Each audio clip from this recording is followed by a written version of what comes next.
Left completely to its own devices, electrical current is a chaotic and highly destructive force. If we connected the raw output of a modern power grid directly into the delicate logic board of your smartphone, the sheer volume of electrons would instantly melt the silicon circuitry into sparking debris. To prevent our devices from self-destructing, we have to deliberately choke that flow of energy. We do this by applying electrical resistance, a calculated physical bottleneck that acts as the ultimate braking system within any circuit. In the 1820s, a German physics teacher named Georg Simon Ohm set out to measure this braking effect. His early experiments were incredibly frustrating, mostly because the chemical batteries of his era produced wildly fluctuating currents that made accurate readings impossible. To solve this, Ohm built a sensitive torsion balance, swapping the unreliable batteries for a thermocouple. This device generates a steady, continuous electrical voltage from a temperature difference between two metals. With a stable power supply, Ohm finally measured exactly how different wire lengths restricted current. His measurements proved a locked, proportional relationship. He defined it mathematically: resistance equals voltage divided by current. This simple equation gave engineers the strict mathematical rulebook they needed to predict and control the flow of electricity. But Ohm's law is a macroscopic idealization. The math is incredibly clean, but the physical reality that generates those numbers is violently messy. If we zoom down into the atomic lattice of a simple copper wire, we can see exactly what electrical resistance actually looks like. When a voltage is applied, it creates an electric field that pushes the free electrons forward. But the wire is dense.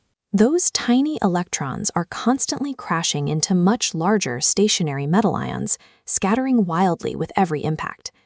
Because of this non-stop subatomic bumper car ride, the electrons achieve a net forward speed known as their drift velocity. Drift velocity measures the average collective forward movement of the electron cloud, and despite the high energy of the individual bounces, that overall forward progress is surprisingly slow, often just fractions of a millimeter per second. The frequency of these collisions dictates a material's specific resistance.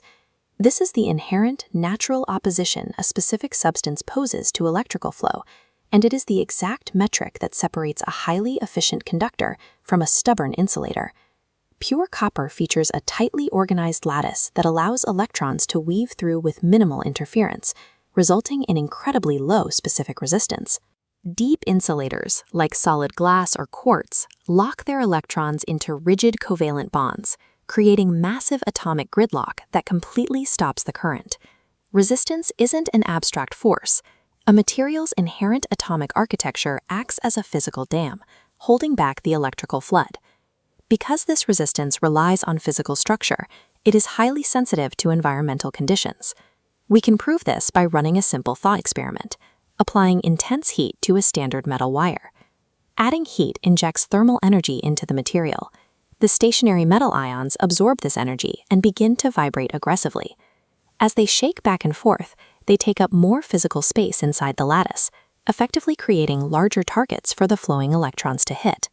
For standard metals, higher temperatures guarantee more violent collisions. More collisions directly translate to higher electrical resistance, slowing the electron flow to a crawl. But this rule is not universal. If we swap the metal wire for a semiconductor material, like silicon or germanium, the exact same application of heat produces the exact opposite result. Semiconductors rely on thermal excitation. This is a process where heat energy knocks dormant electrons loose from their rigid atomic bonds, elevating them up into the material's conduction band, where they are finally free to move. In a semiconductor, adding heat drastically lowers the electrical resistance because thermal energy unleashes a massive flood of new free charge carriers into the system. Because resistance reacts with such strict predictability to environmental forces like heat, we can exploit those reactions to turn physical obstacles into precise engineering tools. To see how we weaponize these atomic quirks, we have to look at the modern manufacturing workbench. Engineers build specialized passive components called resistors, which are specifically designed to restrict current and safely bleed off the excess energy as waste heat. For decades, the standard hardware was the THT, or through-hole technology resistor. THT components feature long wire leads that are inserted through drilled holes in a circuit board and soldered to the back, forming a rugged physical barrier that divides voltage across the circuit. To identify their specifications without complex testing, THT resistors use a standardized 4- or 5-ring color coding system painted directly onto the cylinder.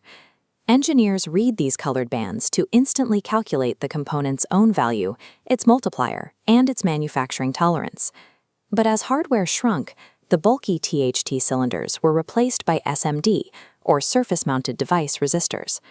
SMDs have no wire leads and are soldered directly onto the top face of the board, forming the compact backbone of all contemporary electronics. The ultra-compact 01005 package size measures a microscopic 0.4 by 0.2 millimeters, dimensions so small that thousands can fit inside a single bottle cap. Because they have almost zero surface area, SMDs completely abandon the colored rings.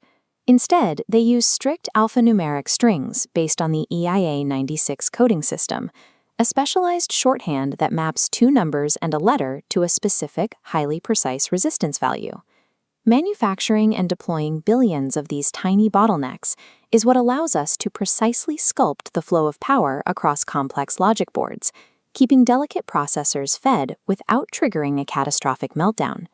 We even manufacture specialized parameter-dependent resistors that intentionally exploit the subatomic quirks we looked at earlier.